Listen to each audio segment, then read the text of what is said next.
Citoyens, ce n'est pas assez d'avoir expulsé de votre pays les barbares qui l'ont ensanglanté depuis 2 siècles. Ce n'est pas assez d'avoir mis un frein aux factions toujours renaissantes qui se jouaient tour à tour du fantôme de liberté que la France exposait à vos yeux. Il faut, par un dernier acte d'autorité nationale, assurer à jamais l'empire de la liberté dans le pays qui nous a vus naître. Il faut ravir au gouvernement inhumain qui tient depuis longtemps nos esprits dans la torpeur la plus humiliante tout espoir de nous réasservir. Il faut enfin vivre indépendant ou mourir. Indépendant sous la mort, que ces mots sacrés nous rallient et qu'ils soient le signal des combats et de notre réunion. Nous avons osé être libres, osons l'être par nous-mêmes et pour nous-mêmes.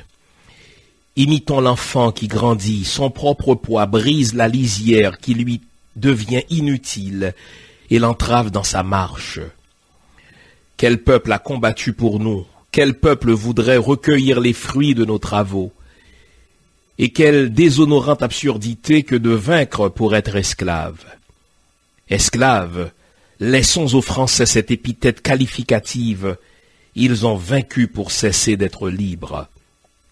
Marchons sur d'autres traces, imitons ces peuples qui, portant leur sollicitude jusque sur l'avenir et appréhendant de laisser à la postérité l'exemple de la lâcheté, ont préféré être exterminés que rayés du nombre des peuples libres. Et toi, peuple, trop longtemps infortuné, témoin du serment que nous prononçons, souviens-toi que c'est sur ta constance et ton courage que j'ai compté quand je me suis lancé dans la carrière de la liberté pour y combattre le despotisme et la tyrannie contre laquelle tu luttais depuis 14 ans. Rappelle-toi que j'ai tout sacrifié pour voler à ta défense, parents, enfants, fortune, et que maintenant je ne suis riche que de ta liberté. Que mon nom est devenu en horreur à tous les peuples qui veulent l'esclavage, et que les despotes et les tyrans ne le prononcent qu'en maudissant le jour qui m'a vu naître. Et si jamais tu refusais ou recevais en murmurant les lois que le génie qui veille à tes destinées me dictera pour ton bonheur, tu mériterais le sort des peuples ingrats. Mais loin de moi cette affreuse idée. Tu seras le soutien de la liberté que tu chéris, l'appui du chef qui te commande. Prête donc entre ses mains le serment de vivre libre et indépendant, et de préférer la mort à tout ce qui tendrait à te remettre sous le joug. Jure enfin de poursuivre à jamais les traîtres et les ennemis de ton indépendance. Dessalines, général en chef.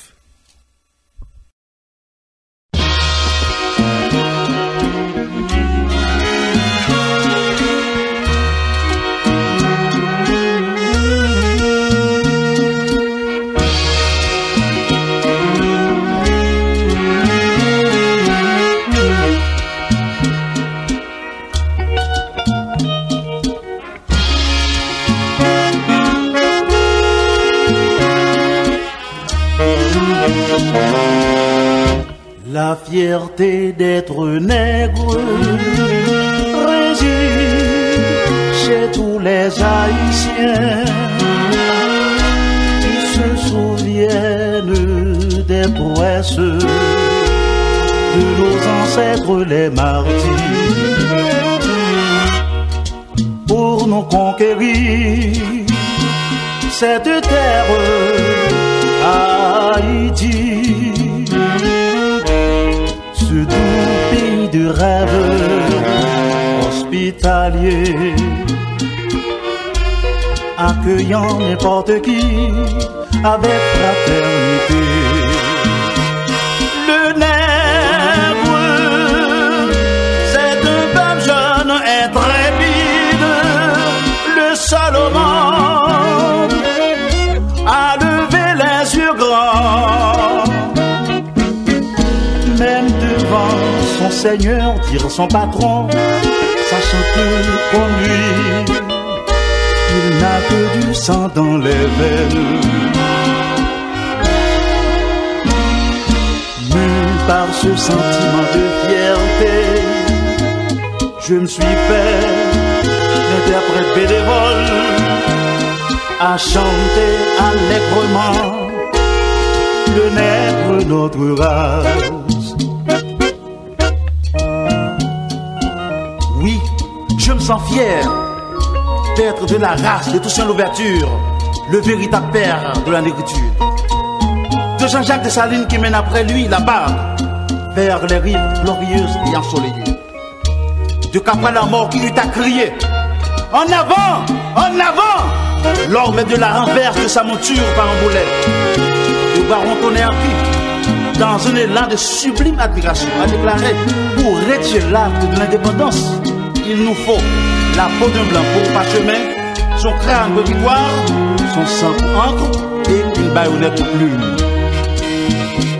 Le nègre, c'est un peuple jeune, intrépide, le seul au monde à lever les yeux grands, même devant son Seigneur dire son patron, comme lui, il n'a que du sang dans les veines. Mu par ce sentiment de fierté, je me suis fait l'interprète bénévole à chanter allègrement le nègre notre race. Gloire soit à toi, grand Dieu, et tous mes remerciements pour m'avoir fait voir le jour dans les entrailles de cœur sagace, intrépide, grandissant, le nègre. Mise en onde de Junie Limage, microphone Jean-Fils Aimé. Bonjour, bonsoir, bon après-midi, mesdames, messieurs, en ce nouvel an. Permettez-moi de prendre le temps de vous souhaiter le meilleur de la vie, le meilleur de vous-même pour cette nouvelle année. Je vous souhaite la santé, je vous souhaite l'amour, bref, je vous souhaite le bonheur. Et vous savez, pour nous les Haïtiens, le 1er et le 2 janvier sont des dates particulièrement signifiantes dans notre histoire de peuple. Et si l'histoire d'Haïti était enseignée, en vérité, le 1er et le 2 janvier auraient été reconnus comme des dates universellement signifiantes, puisque Haïti, en un 1er janvier 1804, a fait ce qu'aucun autre peuple n'avait jamais fait avant, et ce qu'aucun autre peuple n'a jamais fait depuis ou après. En sorte que si l'histoire était universellement enseignée, si l'histoire était enseignée avec équité, et si surtout l'histoire d'Haïti était mieux connue, eh bien, le 1er janvier ou le 2 janvier n'aurait pas seulement été reconnu pour être le jour de l'an, eh bien, ça aurait été aussi reconnu comme des jours signifiants dans les annales des peuples qui chérissent la liberté. Et puisqu'on ne peut pas demander aux autres d'enseigner à notre place notre histoire, on a déjà vu ce que cela a provoqué comme dommage, eh bien, nous, Haïtiens, devons faire connaître notre histoire. Et c'est ce que je me propose de faire aujourd'hui, par le biais de cette émission, rappeler, n'est-ce pas, ce que nos ancêtres, rappeler ce que les pères fondateurs de la nation haïtienne ont fait en un 1er janvier 1804, essayer de comprendre pourquoi le projet de la nation haïtienne n'a jamais abouti et tirer des leçons pour nous et surtout pour la postérité. Donc, dans un premier temps, nous allons rappeler ce qui a été fait par les ancêtres, comprendre pourquoi, malgré la bonne volonté des ancêtres, ce projet n'a pas abouti. Et là, nous allons essayer de démêler, n'est-ce pas, de séparer le livret du blé, tenter de comprendre, n'est-ce pas, les responsabilités diverses dans l'échec national haïtien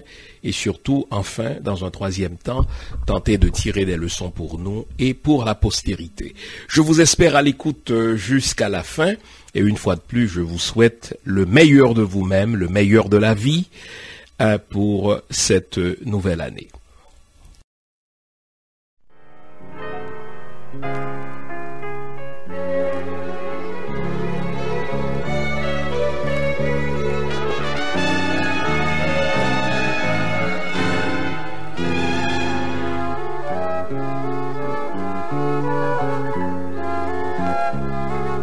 De l'Asie, d'Europe ou d'Amérique, de l'Océanie ou de l'Afrique, tous les yeux sont ouverts sur mon île, mon pays au destin si fragile.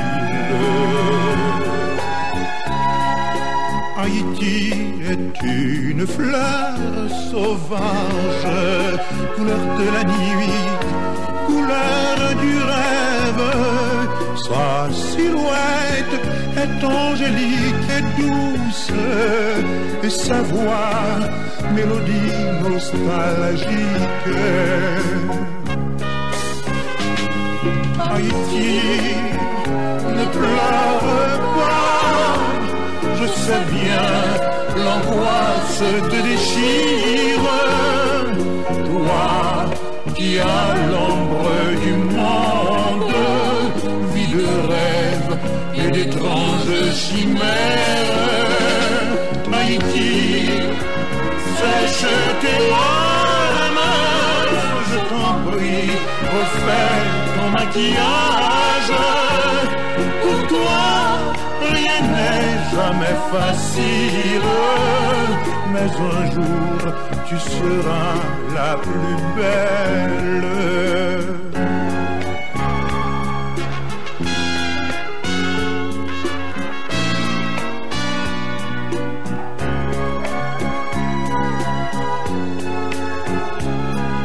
Il y a d'autres pays comme toi, Kiskeya, qui ont leur passé et leur histoire.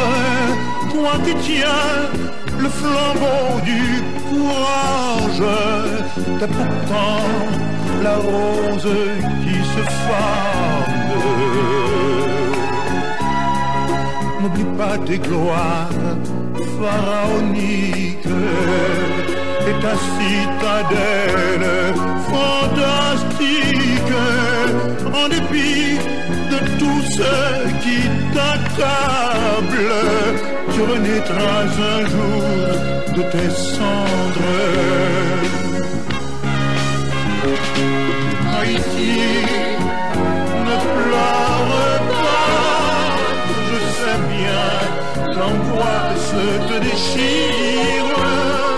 Toi qui as l'ombre du monde, vie de rêve et d'étranges chimères.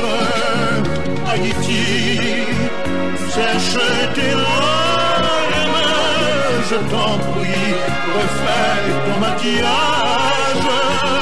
Pour toi, rien n'est jamais facile, mais un jour tu seras la plus. Les amis, s'il est un jour où je suis particulièrement fier d'être haïtien, c'est le 1er janvier, le 2 janvier. Ce sont des dates extrêmement importantes pour moi. Et pour moi, un 1er janvier, ce n'est pas un jour férié comme un autre. Ce n'est pas seulement un jour où je me fixe des objectifs, où je me donne des résolutions. C'est un jour où je me dis, je descends d'une lignée d'hommes qui méritent, d'hommes et de femmes, hein, n'est-ce pas, qui méritent d'être mieux connus. Et à chaque fois que l'occasion m'est offerte de parler à un non-haïtien de l'histoire d'Haïti, eh bien, il me dit toujours, Jean, je vois des étincelles dans tes yeux. Pourquoi? Parce que je suis fier de l'histoire de mon pays. Malheureusement, cette histoire n'est pas connue du tout en dehors des rives haïtiennes, et même à l'intérieur d'Haïti, cette histoire est de moins en moins connue, parce que quand on regarde notre présent, on a l'impression que notre histoire a toujours été tissée d'échecs, que notre histoire a toujours été tissée, n'est-ce pas, de déceptions, et puis on ne fait pas l'effort de remonter au-delà du XXe siècle, on ne fait pas l'effort de remonter au-delà du XIXe siècle. Or, en vérité, l'histoire d'Haïti est une épopée. L'histoire d'Haïti, n'est-ce pas, elle est unique, elle est singulière, dans le sens que les héros haïtiens ont accompli ce qu'aucun autre peuple, noir ou blanc, n'est-ce pas, n'a jamais accompli. Et c'est une occasion privilégiée pour moi d'être à ce micro pour rappeler ce que beaucoup d'entre nous savent déjà, mais que d'autres ne savent pas.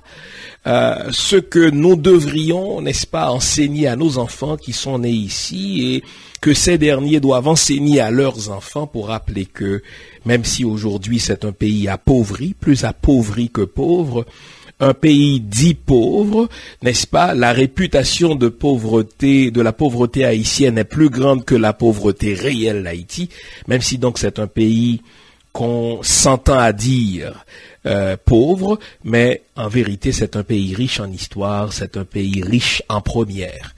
Et donc, en ce début de l'année, je voudrais vous rappeler, n'est-ce pas, ce qu'Haïti représente dans l'histoire universelle. Bon. Alors, pour parler d'Haïti, il faut commencer par parler de l'Europe, pas vrai? Ce qu'on oublie de nous dire, c'est que vers la fin du Moyen Âge, n'est-ce pas, vers la fin du XVe siècle, les puissances européennes étaient techniquement en faillite économique. En faillite économique pour plusieurs raisons, parce que les nations européennes se sont toujours livrées des guerres, n'est-ce pas, les unes contre les autres. En faillite économique parce que les nations européennes étaient aux prises avec toutes sortes d'épidémies, toutes sortes de maladies à bout desquelles elles n'arrivaient pas, n'est-ce pas, ces nations-là. Mais les puissances européennes étaient techniquement en faillite à cause de la pauvreté de leur population. Et après avoir regardé, n'est-ce pas, après avoir lorgné du côté des voisins, eh bien, les Européens ont commencé à vouloir explorer d'autres continents, à vouloir regarder ailleurs, en quête, n'est-ce pas, de richesses naturelles, pour pouvoir résoudre le problème de la pauvreté sur leur territoire. Aïe, aïe, aïe.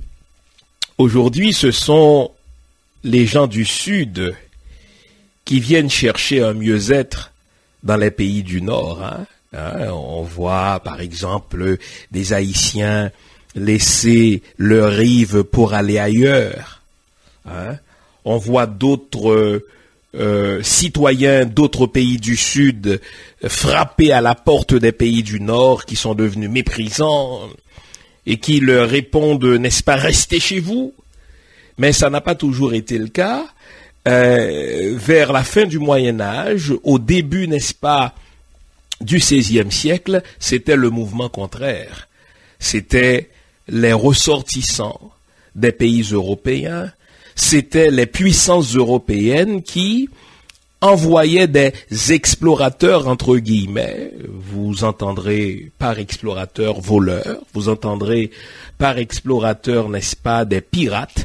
Donc on les envoyait quêter ailleurs des richesses, des ressources naturelles. C'est ainsi donc que à peu près toutes les nations européennes, entendons l'Espagne, n'est-ce pas, entendons le Portugal, entendons l'Italie, entendons la France, entendons l'Angleterre, n'est-ce pas, envoyaient des explorateurs sur ou bien vers d'autres mers en quête de richesse. Et là, dans la légende, on pensait à l'Inde, en Asie, car l'Inde était réputée pour ses épices. L'Inde était réputée pour ses tissus.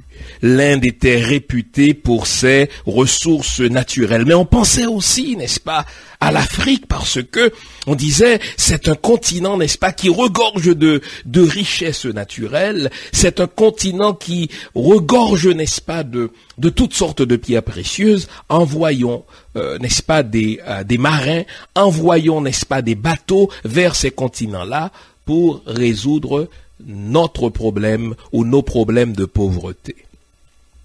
Et c'est ainsi donc que, au moins dès le XVIe siècle, les nations européennes, encore une fois, au chef desquelles il faut nommer l'Angleterre, il faut nommer la France, il faut nommer l'Espagne, il faut nommer, n'est-ce pas, le Portugal, il faut nommer l'Italie, il faut nommer l'Allemagne, car toutes les nations européennes ont puisé dans la même mamelle qu'à l'Afrique.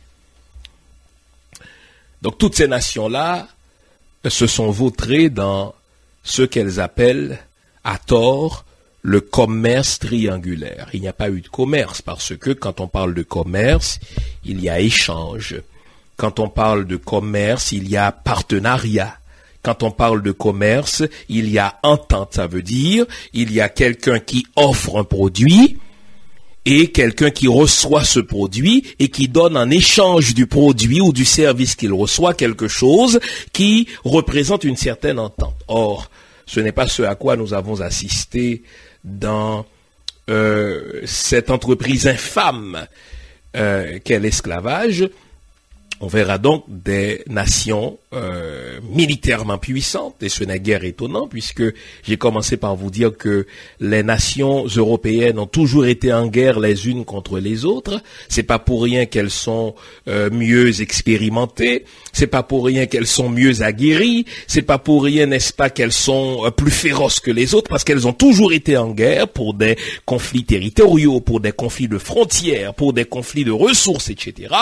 Et là, après s'être fait la guerre les unes aux autres, ces nations-là ont décidé de tourner le regard ailleurs, et elles ont choisi, entre autres, n'est-ce pas, l'Afrique. Et là, arrivées en Afrique, qu'est-ce qu'elles ont fait, ces nations-là? Eh bien, elles ont kidnappé du monde. Hein? N'ayons pas peur du mot. Ils arrivent sur les rives de ces États, de ces nations africaines qui la plupart du temps, n'est-ce pas, vivaient paisiblement, contrairement à ce qu'on raconte. On raconte que c'était des nations qui se battaient les unes contre les autres. C'est la falsification de l'histoire, ça. Bien, ces nations-là arrivent, n'est-ce pas, sur les rives de ces pays africains, eh bien, et ces marins, ces pirates généralement, n'est-ce pas, kidnappent des citoyens. Ils kidnappent des citoyens qu'ils embarquent dans leur bateau, qui porte d'ailleurs le nom infâme de négrier, et ils changent les noms de ces pays en fonction des richesses qu'on y trouve. La Côte d'Ivoire, n'est-ce pas, pour ne citer que cet exemple-là. Alors, contrairement à ce qu'on voit aujourd'hui, par le passé, c'est les pays du Nord qui venaient cogner, n'est-ce pas, aux portes d'autres nations, mais pour exactement les mêmes besoins. Problème de pauvreté, problème de richesse, quête de mieux-être. Eh bien, elles kidnappent les ressortissants de ces pays africains, et pendant 3 siècles, les nations européennes ont désorganisé le continent africain. Pendant 3 siècles, les nations européennes ont saccagé le continent africain. Pendant 3 siècles, les nations européennes ont pillé, n'est-ce pas, le continent africain, et même lorsque ces pays-là sont redevenus indépendants dans les années 60 du siècle dernier, eh bien, les nations européennes continuent à se considérer comme les puissances tutélaires, n'est-ce pas, comme les puissances tutrices de ces États africains. Et les chiffres les plus conservateurs, puisque j'ai parlé de kidnapping, les chiffres les plus conservateurs, n'est-ce pas, nous disent que pas moins, écoutez bien les chiffres, pas moins de 300 millions d'Africains, d'Africaines, d'adultes et d'enfants ont été déportés du continent africain vers les Amériques. C'est ce que, hélas, les historiens européens appellent le commerce triangulaire. Des bateaux partaient de l'Europe avec de toutes sortes de quincailleries, mais surtout des armes. Ces bateaux-là arrivent sur les rives africaines, eh bien, alors là, on débarque et on kidnappe les ressortissants de ces pays africains, on les garrotte, ça veut dire qu'on les menotte, on les jette, on les projette, n'est-ce pas, dans ces bateaux-là qu'on appelait, n'est-ce pas, le négrier, et ensuite, ces bateaux repartaient de l'Afrique vers l'Amérique. Et quand on dit l'Amérique, c'est vraiment toute l'Amérique. L'Amérique du Nord, l'Amérique du Sud, l'Amérique centrale, les Antilles, n'est-ce pas? Parce que tous les pays européens puisaient à pleine main dans cette main-d'œuvre, ville qu'on va appeler d'ailleurs le commerce du bois d'ébène. Donc les gens sont kidnappés, déportés de leur pays et introduits sur de nouvelles terres pour travailler pour des maîtres qui se faisaient appeler des maîtres chrétiens. Et nous verrons que dans cette entreprise infâme qu'on appelle l'esclavage, ce ne sont pas seulement les politiciens qui étaient impliqués, bien sûr les monarchies étaient impliquées. Ce ne sont pas seulement les élites économiques qui étaient impliquées, bien sûr, les élites économiques investissaient de l'argent dans ces voyages exploratoires, mais ce qu'il y a encore de plus révoltant, c'est que l'Église elle-même était impliquée. Le pape bénissait, n'est-ce pas, ces voyages.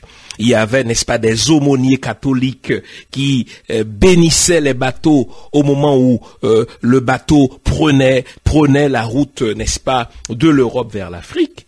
Et quand ces esclaves arrivaient, n'est-ce pas, en Amérique, il y avait aussi des missionnaires, des prêtres, des bonnes sœurs qui les attendaient pour leur prêcher l'évangile et le salut de leur âme. Donc, c'est pas seulement une entreprise politique, c'était pas seulement une entreprise économique, c'était, si vous voulez, n'est-ce pas, tout l'État du pays esclavagiste qui était mis au service de l'esclavage. Et quand on dit tout l'État, on parle de toutes les institutions. Bien sûr, les monarchies, les institutions commerciales, donc les banques qui prêtaient de l'argent, n'est-ce pas, les églises qui bénissaient, n'est-ce pas, l'esclavage et qui contrôlaient l'esprit justement de ces esclaves-là pour qu'ils ne se révoltent pas. Parce que, leur disait-on, ce qui importe, ce n'est pas la liberté physique, ce qui importe, c'était le salut de leurs âmes.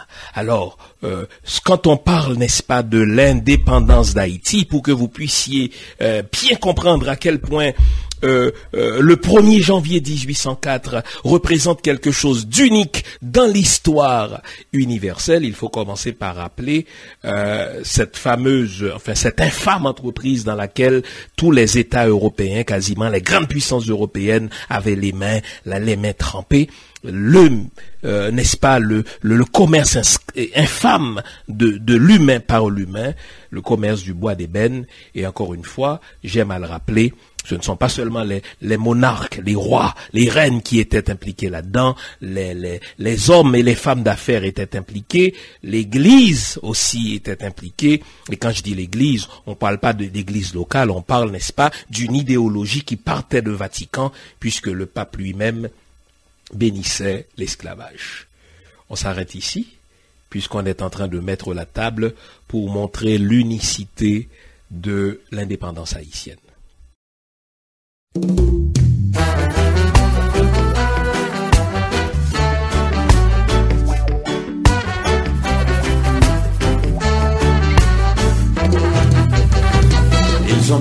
partager le monde. Rien ne m'étonne, rien ne m'étonne, rien ne m'étonne. Ils ont partagé le monde. Rien ne m'étonne, rien ne m'étonne, rien ne m'étonne. Si tu me laisses la Tchétchénie, moi je te laisse l'Arménie. Si tu me laisses l'Afghanistan, moi je te laisse le Pakistan. Si tu ne quittes pas Haïti, moi je t'embarque pour Bangui. Si tu m'aides à bombarder l'Irak, moi je t'arrange le Kurdistan. Ils ont partagé le monde. Rien ne m'étonne, rien ne m'étonne, rien ne m'étonne. Ils ont partagé le monde. Rien ne m'étonne, rien ne m'étonne, rien ne m'étonne. Si tu me laisses l'uranium, moi je te laisse l'aluminium. Si tu me laisses tes gisements, moi je t'aide à chasser les talibans. Si tu me donnes beaucoup de blé, moi je fais la guerre à tes côtés. Si tu me laisses extraire ton or, moi je t'aide à mettre le général dehors. Ils ont partagé le monde. Rien ne m'étonne, rien ne m'étonne, rien ne m'étonne. Ils ont partagé le monde. Rien ne m'étonne, rien ne m'étonne, rien ne m'étonne.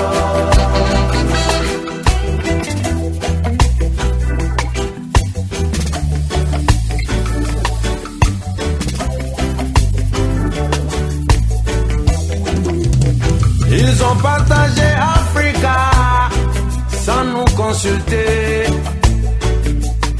Ils s'étonnent que nous soyons désunis.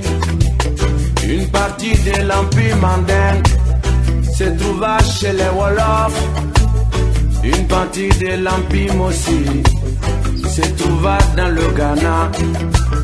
Une partie de l'Empire Soussou se trouva dans l'Empire mandingue. Une partie de l'Empire mandingue se trouva chez les Mossi. Ils ont partagé Africa sans nous consulter, sans nous demander, aïe aïe aïe, sans nous aviser. Ils ont partagé le monde. Rien ne m'étonne, rien ne m'étonne, rien ne m'étonne. Ils ont partagé le monde. Rien ne m'étonne.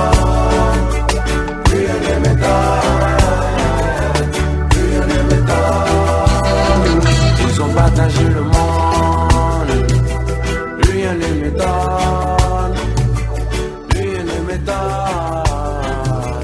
rien ne m'étonne. Ils ont partagé le monde. Rien ne m'étonne, rien ne m'étonne.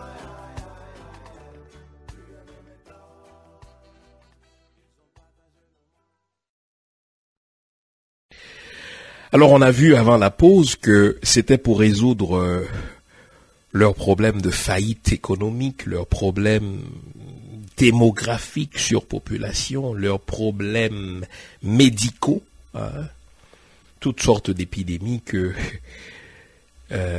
les nations européennes vont laisser le continent, n'est-ce pas, européen vers l'Afrique, vers l'Asie, en quête de richesse, en quête de mieux-être.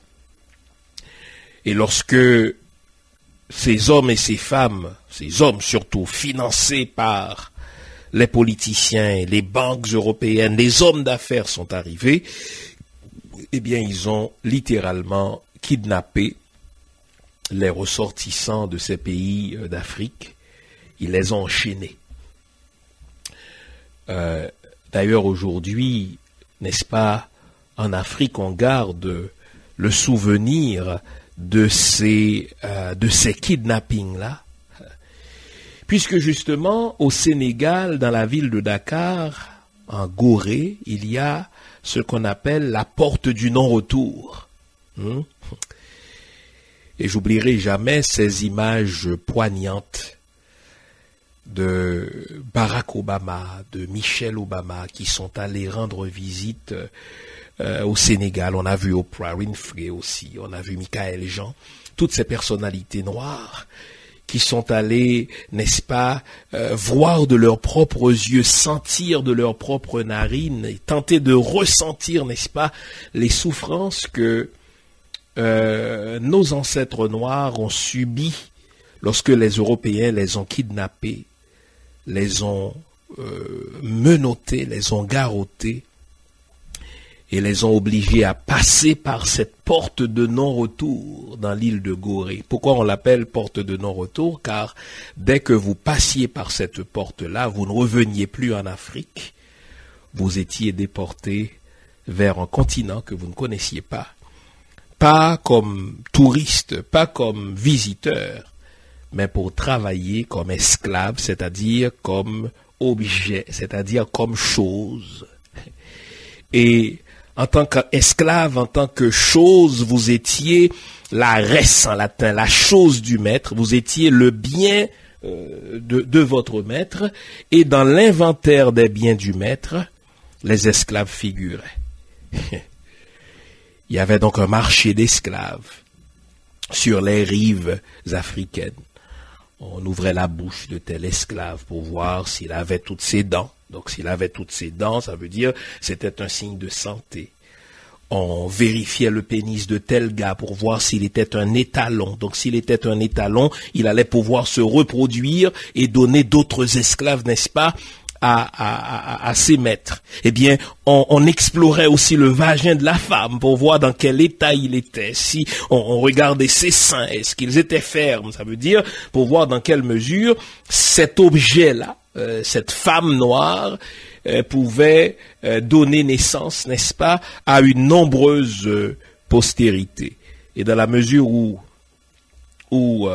les signes étaient positifs, si monsieur était un étalon, si madame, n'est-ce pas, avait un corps ferme, n'est-ce pas, de belles fesses, de beaux seins, alors on les embarquait. Après les avoir enchaînés, bien sûr, n'est-ce pas, dans ce bateau, le négrier. Et on les conduisait vers l'Amérique. Le voyage durait généralement 90 jours. Durait 90 jours. Beaucoup d'entre eux mouraient en pleine mer, et quand ils mouraient, on les balançait par-dessus bord. Quelques-uns d'entre eux ont essayé d'échapper, n'est-ce pas, à la torture, mais ils se jetaient dans la mer, et il n'est pas difficile de comprendre que 9 fois sur 10, ils étaient morts. Et ceux qui arrivaient, n'est-ce pas, en Amérique, devaient passer par toute une série de rituels pour qu'on s'assure qu'ils ne se révolteraient jamais. Pour qu'on s'assure qu'ils ne se révolteraient jamais. L'une des choses qu'on faisait, c'était par exemple que on s'assurait que ceux qui parlaient les mêmes dialectes ne se retrouvaient pas sur la même plantation. Si vous parliez le fon, qui était, fon, F-O-N, l'un des dialectes parlés dans le royaume du Dahomey, le Bénin actuel, eh bien, si vous étiez 3 à parler le fon, on s'assurait que vous étiez répartis sur des plantations suffisamment éloignées les unes des autres pour qu'il n'y ait jamais entente langagière entre vous. Si vous étiez de la même famille, alors là, c'était encore pire. Si vous étiez un couple, mais là, vous n'êtes plus couple. On envoyait monsieur au nord, on envoyait madame dans l'ouest. Et c'est ainsi, par exemple, qu'en Haïti, dans chaque région, on retrouvait, n'est-ce pas, des marchés d'esclaves. À Port-au-Prince, vous connaissez la croix des Bossales. Eh bien, le nom originel de la croix des Bossales, c'était le marché des nègres. Parce que c'est là que ceux qui étaient déjà enfin, les Européens qui étaient déjà, n'est-ce pas, à Saint-Domingue, ils arrivaient, n'est-ce pas, sur le marché des nègres, et là, ils inspectaient les corps de ces nègres, comme les marins faisaient en Afrique. On leur demandait d'ouvrir la bouche, on leur demandait d'ouvrir les jambes, etc. Et si l'acheteur potentiel était satisfait de ce qu'il voyait, eh bien il achetait. On fixait un prix, il achetait un lot d'esclaves. Et on fixait le prix de telle jeune fille, de tel jeune gars, on fixait le prix de telle femme, on fixait le prix de tel homme, etc. Et là, on les embarquait pour qu'ils aillent travailler, n'est-ce pas, comme esclaves, de l'aurore au crépuscule. Hein. De l'aurore au crépuscule. Et quand je vous ai dit que c'était pas quelque chose d'improvisé, l'État britannique, l'État anglais, l'État espagnol, l'État portugais étaient mis au service de cette entreprise. Les penseurs, ceux qui étaient, si vous voulez, les décideurs publics, écrivaient des documents pour dire voici comment on devait traiter les esclaves. Je vais vous lire, à titre d'exemple, le Code noir de Colbert. Le Code noir, c'est un document que Colbert, l'un des grands fonctionnaires du roi français, écrivait pour enseigner aux maîtres d'esclaves comment traiter les esclaves, de manière à ce qu'ils puissent tirer de ces esclaves-là, n'est-ce pas, le plus grand profit, de manière à ce que l'esclave reste toujours esclave. Pour s'assurer que l'esclave reste toujours esclave, et c'est très instructif en ce sens-là. Si vous pouvez jeter un coup d'œil sur le Code noir de Colbert, qu'on retrouvait non seulement à Saint-Domingue, mais dans toutes les colonies françaises. On le retrouvait en Guadeloupe, on le retrouvait à la Martinique. C'était une façon pour le roi d'affirmer sa suzeraineté sur, n'est-ce pas, sur les colonies, mais c'était aussi, je l'ai dit, une façon de contrôler l'esclave. L'une des premières dispositions que le Code noir imposait au maître par rapport à l'esclave, c'était que l'esclave, 8 jours au plus tard, après son arrivée, devait être baptisé. Et on veut s'assurer que même s'il va travailler comme esclave, eh bien, qu'il soit un bon petit chrétien. Un bon petit chrétien qui croit en Jésus, un bon petit chrétien, n'est-ce pas, qui croit au prêtre, un bon petit chrétien qui se soumet à son maître et qui ne se révolterait jamais. Et on devrait s'assurer aussi que non seulement il soit baptisé, mais qu'il aille régulièrement à l'église, qu'il aille se faire catéchiser pour que le prêtre lui enseigne la soumission à son maître, pour que le prêtre lui enseigne le détachement par rapport à la vie sur terre, parce que le bon Dieu, n'est-ce pas, lui réserve le paradis après sa mort. Donc ça, c'est l'une des premières dispositions. On définissait aussi dans le Code noir le type de vêtements que l'esclave devait porter. On allait jusqu'à dire au maître combien d'onnes de tissu par année il doit acheter pour l'esclave. Et vous vous demandez, est-ce que Colbert avait un souci particulier pour l'esclave? Pas du tout. C'était pour s'assurer que l'esclave puisse avoir un minimum, mais pour être rentable.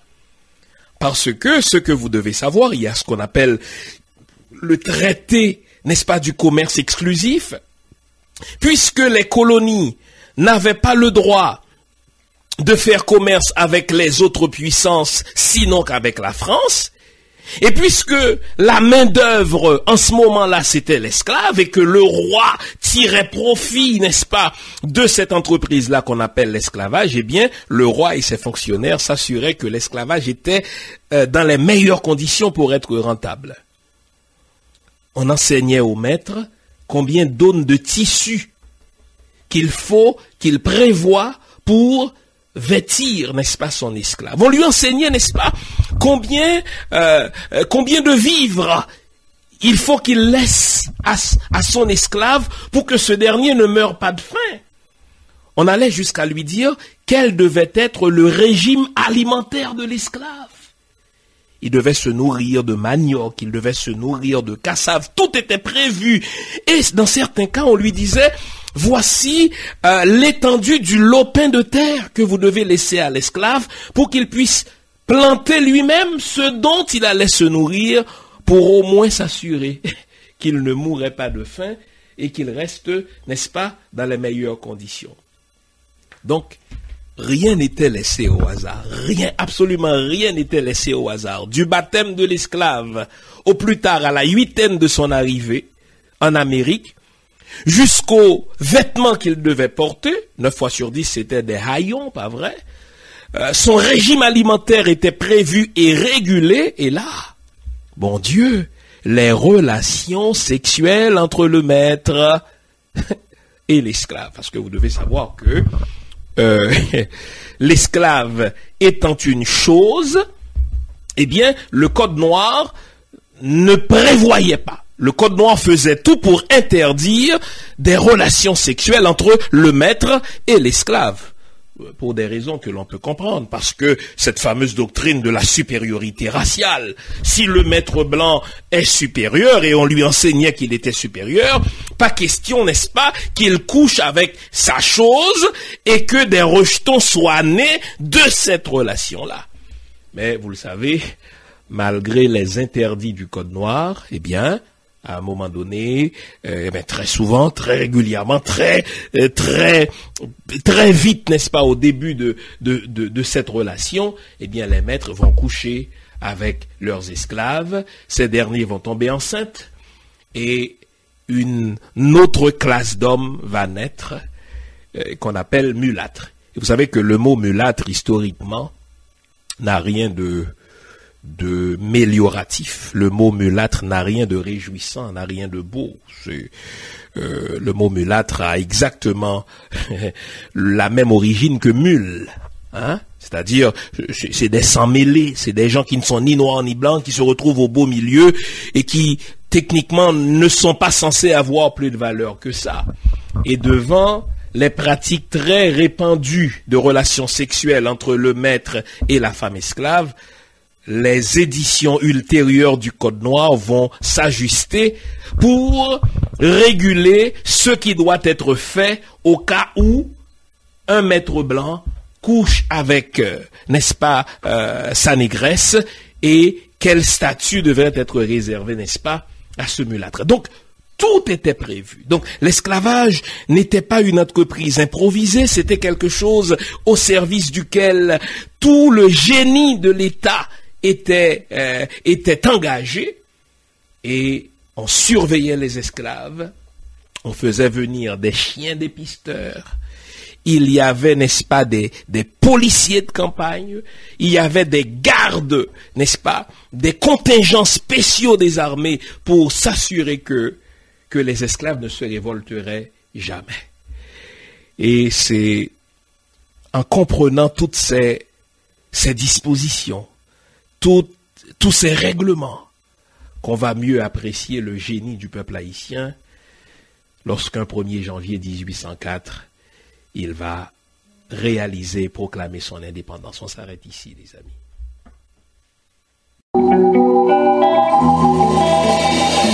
On s'arrête des vies en danger. Pour la paix pour un jour, ça a changé.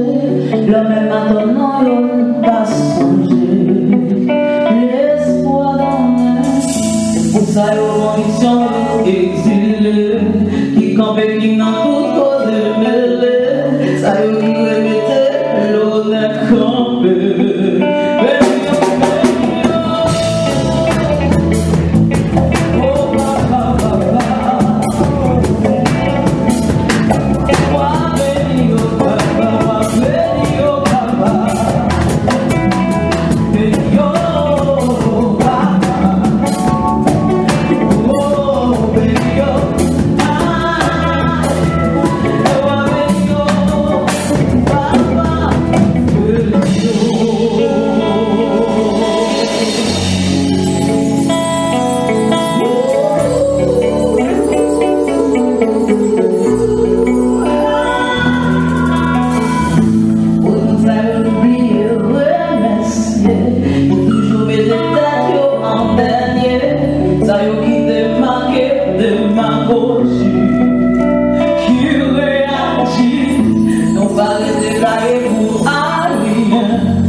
Oh,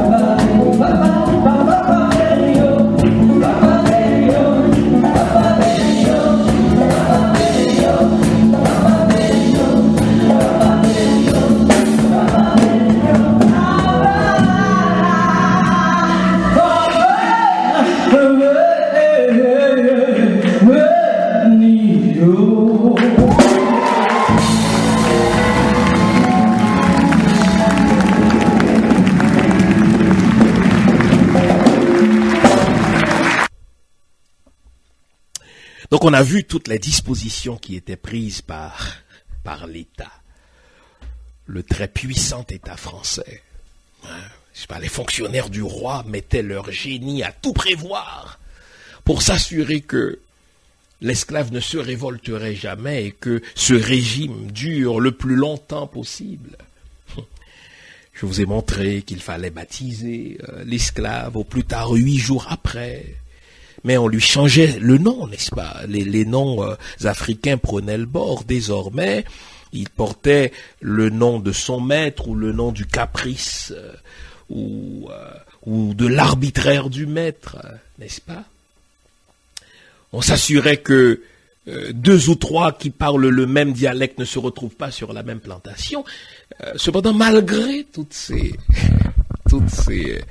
précautions du Code noir de Colbert, je ne voudrais surtout pas que vous croyiez que l'esclave a jamais accepté son état d'asservissement. Là encore, c'est une fausseté que les historiens européens nous ont raconté, et surtout les historiens anglais. Ils nous disent, écoutez, que le noir, l'Africain est d'un naturel soumis. Hein, lorsque William Wilberforce, n'est-ce pas, en Angleterre, combattait l'esclavage, hein, au sein du Parlement anglais, parce que c'était un parlementaire, ses confrères britanniques parlementaires lui disaient, mais tu te bats pour rien. Les Africains eux-mêmes acceptent leur état d'asservissement, ils sont d'un état naturel soumis. N'allez surtout pas croire ça, hein. C'est une fausseté. Et d'ailleurs, si vous voulez connaître l'histoire de l'Afrique, c'est pas les Européens qu'il faut lire. Quelqu'un m'a déjà dit, si tu veux connaître l'histoire de l'agneau, tu ne demandes pas au loup de l'écrire. Parce que c'est le loup qui bouffe l'agneau. Est-ce qu'on s'est déjà posé la question, quand tu veux connaître l'histoire des proies, tu ne demandes pas au lion quel type d'animal était tel animal qu'il chassait, il va toujours présenter son point de vue, etc. C'est eux qui m'ont emmerdé, c'est eux qui m'ont provoqué, ils étaient en guerre les uns contre les autres. Ce sont toutes ces saloperies-là qu'on nous a racontées dans les livres d'histoire européens. Il faut revisiter ces livres d'histoire. Et il faut les revisiter avec nos propres historiens. Et là, Leslie Maniga, dont l'érudition dépasse justement les frontières, nous dit que l'Africain n'a jamais accepté son état d'asservissement. Et Leslie Maniga va parler de 5 étapes dans l'histoire de la révolte de l'esclave. La première étape, il l'appelle le moment Zabet. Zabet, c'est le diminutif d'Élisabeth. Justement, on raconte l'histoire d'une négresse du nom d'Élisabeth qui était sur l'habitation Montrouy. Écoutez, c'est une femme. Hein? Et le Code noir prévoyait, j'allais oublier de vous le dire, quelle punition devait être servie à l'esclave quand il tentait de se sauver, quand il se soulevait contre son maître, quand il désobéissait à son maître. Et le Code noir prévoyait tout ça. Et conformément au Code noir, on va faire connaître à Zabet toutes les tortures. Zabet, encore une fois, c'est une négresse qui, 17e, 18e siècle, était sur l'habitation Montrouy et qui s'est sauvée 7 ou 8 fois. Écoutez bien. La première fois que Zabet s'est sauvée de la plantation, car elle n'a jamais accepté l'esclavage, on lui a coupé une oreille. Elle revient. Tout le monde pense que, ah tiens, puisqu'on lui a coupé une oreille, elle va accepter son sort. Pas du tout. Zabet se sauve une deuxième fois. À la deuxième fois, on lui coupe un bras. On lui coupe pas l'autre oreille, là, parce qu'on a dit, bon, une oreille, ça ne lui a pas suffisamment fait mal. On lui a coupé un bras. Le maître espère que Zabet va comprendre. Non. Zabet se sauve encore. Cette fois, on lui coupe, Junie, un jarret, une jambe. Donc, autant dire, ce n'est pas vrai que l'esclave a accepté de manière passive son état, conformément à l'enseignement de l'Église qui lui disait que la race noire est une race maudite, que la race noire est une race inférieure, n'est-ce pas, la malédiction de Cam, et qu'il faut qu'ils se soumettent à leur maître blanc. Non, pas du tout. Donc, Leslie Maniga va parler du moment Zabet, le marronnage, n'est-ce pas, le marronnage individuel. Et ce marronnage individuel commence déjà en Afrique, puisque, je vous l'ai dit, lorsque l'esclave passait par la porte du non-retour, n'est-ce pas, en Gorée, Dakar, n'est-ce pas, au Sénégal, eh bien, il se jetait à l'eau. Il y a des femmes qui se faisaient avorter pour éviter justement que leurs enfants connaissent le sort de l'esclavage. Ça, c'est le premier moment, le moment du marronnage individuel. Les gens prenaient la fuite et s'en allaient dans les hauteurs à Saint-Domingue et acceptaient de mener une vie sauvage, vivaient seuls, car ils refusaient l'esclavage. Deuxième moment, nous dit Leslie François Maniga, c'est le moment Macandal. Vous vous souvenez, Macandal, c'est cet esclave qui est né, n'est-ce pas, quelque part au Limbé, n'est-ce pas, dans le nord d'Haïti. Lui, ce qui va le distinguer du moment Zabet, jusque-là, c'était des marronnages individuels, chacun d'eux essayait de se sauver pour lui-même et par lui-même. Avec Macandal, on commence à avoir une conscience collective. Macandal, lui, dit, il ne suffit pas de se sauver individuellement, il faut faire plus. Non seulement il faut s'organiser collectivement, mais il faut s'organiser de manière à détruire aussi le maître. Et Macandal, qui était un connaisseur des vertus pharmaceutiques des plantes, s'arrangeait pour empoisonner les maîtres. Et comment le faisait-il? Vous savez qu'il y avait plusieurs catégories d'esclaves. Il y avait des esclaves qui travaillaient dans les champs, il y avait des esclaves qui travaillaient, n'est-ce pas, dans les maisons, il y avait des esclaves qui travaillaient dans les ateliers, ce qu'on appelait les esclaves à talent. Eh bien, Macandal arrivait à s'organiser pour avoir la complicité des cuisinières, et c'est les cuisinières qui injectaient, qui inoculaient les poisons, qui détruisaient, qui tuaient, pour ainsi dire, les maîtres. Mais rapidement, on va remonter, n'est-ce pas, la filière, parce que, attention, les maîtres avaient leurs espions, et on va donc attraper Macandal. Macandal sera martyrisé. Mais lui, il ne se faisait pas de soucis, car il disait à ceux qu'il suivait qu'il allait se transformer en maringouin et qu'il allait revivre en Afrique. Troisième moment dans l'histoire de la révolte des esclaves, c'est ce qu'on appelle le moment Boukman. Ah oui, Boukman va poursuivre, n'est-ce pas, le travail que Macandal va commencer. Macandal va réaliser qu'il ne peut pas se contenter de se sauver seul, il faut qu'il organise la collectivité autour de lui pour avoir un mouvement de masse. Il n'a pas pu pousser à bout, n'est-ce pas, ce qu'il tentait. Eh bien, Boukman, lui, il va le faire. Écoutez bien. Boukman, c'est l'homme qui va organiser la cérémonie du bois caïman. C'est ce leader, dit-on musulman, qui serait né, n'est-ce pas, à la Jamaïque et qui serait arrivé à Saint-Domingue, n'est-ce pas, avec un certain âge, mais qui avait le don de l'organisation. Parce que ce qu'on ne nous dit pas toujours, c'est que quand il y a eu la cérémonie du bois caïman, là, en août 1791, au moment où la cérémonie du bois caïman se déroulait dans le nord d'Haïti, il y avait parallèlement, Juni, d'autres rencontres qui se faisaient par d'autres leaders noirs à d'autres points du pays. C'est que Boukman a compris que pour faire une révolution, il faut organiser la collectivité, et pour entrer dans cette cérémonie Juni, puisqu'il savait que les maîtres plaçaient des espions partout, il y avait des noms de code. C'est des rencontres qui se faisaient la nuit, puisque le jour, l'esclave travaillait. La nuit, il trompait mieux la vigilance du maître, et il se passait les mots.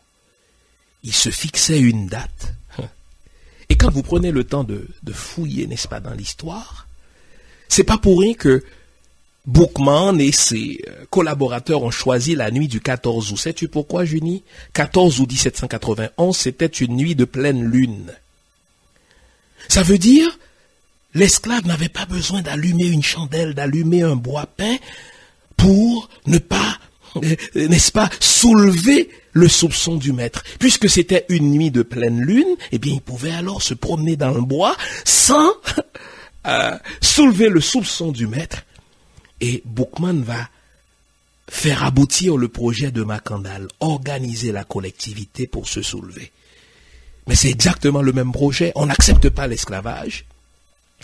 Et si on veut être libre, il faut non seulement se soulever, mais il faut attaquer le maître dans ce qui lui fait mal.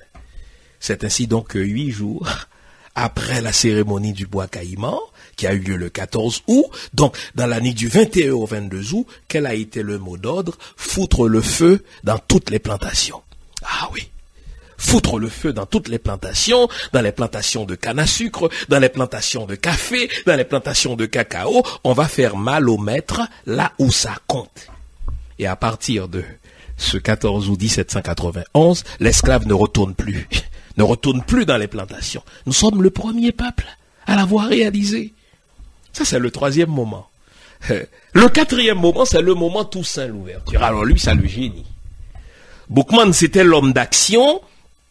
Toussaint va être le stratège militaire, le maître de la diplomatie. Vous savez, j'aime lire Leslie François Manigat, c'est à mes yeux l'un des érudits haïtiens en matière de sciences sociales les mieux accomplis. Et lui, il parle de 14 Toussaint en un. Toussaint, c'est le diplomate qui rédigeait des lettres, qui correspondait avec Napoléon Bonaparte, qui correspondait avec d'autres chefs d'État d'Europe, pensez à l'Angleterre, qui correspondait, n'est-ce pas, avec d'autres puissances. Toussaint, c'est le stratège militaire qui sait qu'en passer de la puissance espagnole à la puissance française, qui sait jouer la puissance française contre la puissance espagnole contre la puissance française. Toussaint, c'est celui qui sait jouer la France contre l'Angleterre, l'Angleterre contre la France. Mais Toussaint, c'est l'organisateur aussi, qui va réaliser que il faut pas seulement se soulever, il faut s'assurer que la colonie demeure rentable. Et qui va dire, écoutez, nous ne sommes plus des esclaves, mais ce n'est pas parce que nous ne sommes plus des esclaves que nous devons arrêter de travailler. Toussaint, c'est le juriste. Il va écrire une constitution. Et j'oublierai jamais, mais j'étais tellement fier, Junie, dans l'un de mes cours d'histoire à McGill, j'avais un prof qui disait, si le Québec veut faire son indépendance, parce qu'à un moment donné, on parlait de l'indépendance association entre le Canada et le Québec, le prof disait, les politiciens québécois devraient apprendre à lire Toussaint l'ouverture. Parce que Toussaint l'ouverture avait proposé la même chose à Bonaparte. Bonaparte, dans son racisme imbécile, avait refusé les offres de Toussaint, mais lorsqu'il devait mourir à Sainte-Hélène, l'un de ses derniers regrets, c'était qu'il aurait dû accepter l'offre de Toussaint, car pour avoir refusé l'offre de Toussaint, la France a perdu à tout jamais Saint-Domingue. Toussaint, c'est le révolutionnaire. Ah oui, souvent on pense que Toussaint c'est un modéré. Il est modéré quand il faut l'être, mais c'est aussi le révolutionnaire qui va passer à l'action, qui va soulever, n'est-ce pas, tout le monde contre les Français. C'est aussi le conciliateur qui va unir mulâtres et noirs. Extraordinaire. Et enfin, on a vu 4 moments jusque-là. Le moment Zabet, le moment Macandal, le moment Boukman. On vient de voir le moment Toussaint. Et là, puisque Toussaint commençait à être piégé par Leclerc, qu'il a été déporté et qu'il est mort, n'est-ce pas, avant l'indépendance, très peu de temps avant l'indépendance, n'est-ce pas, 1803, eh bien, Dessalines, le moment Dessalines, qui est l'aboutissement de l'indépendance. Dessalines, lui, c'est le gars qui comprend que quand on est trop raffiné, les Français nous piègent. Lui, il veut rien savoir de la raffinerie. Coupez tête Boulekaï. Les Français ont été féroces avec nous. On va leur rendre leur férocité. Ils sont venus pour nous faire retourner dans l'esclavage, anciens et nouveaux libres, c'est-à-dire mulâtres et noirs. Il va fédérer ces deux groupes-là au congrès de l'Arcaïer. La création du drapeau haïtien, mai 1803, n'est-ce pas? Et là, il va lancer la dernière offensive. Je vois des étincelles dans les yeux de ma réalisatrice. Ça veut dire qu'on a une belle histoire. J'ai enseigné pendant une dizaine d'années l'histoire du Québec. Mes étudiants me disaient, monsieur, pourquoi vous enseignez l'histoire du Québec? L'histoire du Québec est plate. C'est vrai que comparé à l'histoire d'Haïti, elle est plate.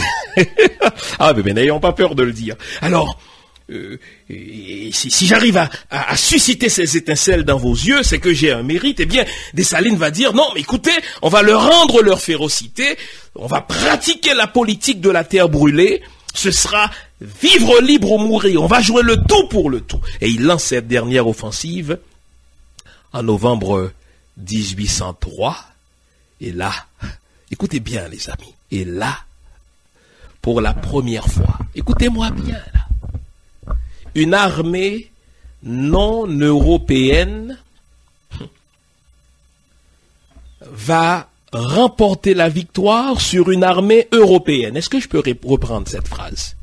Ça, c'est l'unicité, la singularité de la victoire de la bataille de Vertières. Les armées européennes, j'ai commencé l'émission comme ça, ont l'habitude de se livrer la guerre les unes contre les autres. On a vu, n'est-ce pas, l'armée française faire trembler l'armée anglaise pendant un temps. On a vu l'armée anglaise, enfin la marine anglaise faire trembler, n'est-ce pas, les autres armées marines de l'Europe. Mais c'est une armée européenne qui remporte, cette fois sur d'autres armées européennes, et d'autres fois c'est une autre armée européenne qui remporte la victoire sur d'autres armées européennes. Mais pour la première fois dans l'histoire moderne, une armée non européenne. Là, nos ancêtres, ce ne sont pas des gens qui ont fait l'académie militaire, qui ont fait l'école de la guerre française. C'est des gens qui avaient que leur intrépidité, c'est les gens qui avaient que leur volonté, c'est des gens, n'est-ce pas, qui suivaient les consignes, n'est-ce pas, de leur leader. Et quand Dieu dit armée, ça c'est très important. Il faut pas croire que c'était seulement des hommes. Hein. On disait qu'au moins un tiers de l'armée indigène était composé de femmes. Ce n'est pas rien, ça, Junie.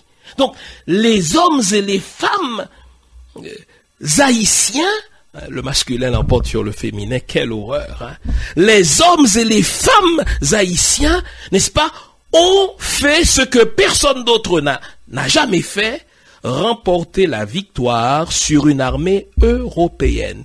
Imaginez, novembre 1803, le général Rochambeau, le féroce général Rochambeau, c'est lui qui a introduit des chiens à Saint-Domingue, des chiens enragés pour lutter contre les Noirs. Lorsqu'ils se sauvaient, il les a introduits là à Saint-Domingue pour aller là où les soldats français ne pouvaient pas se rendre.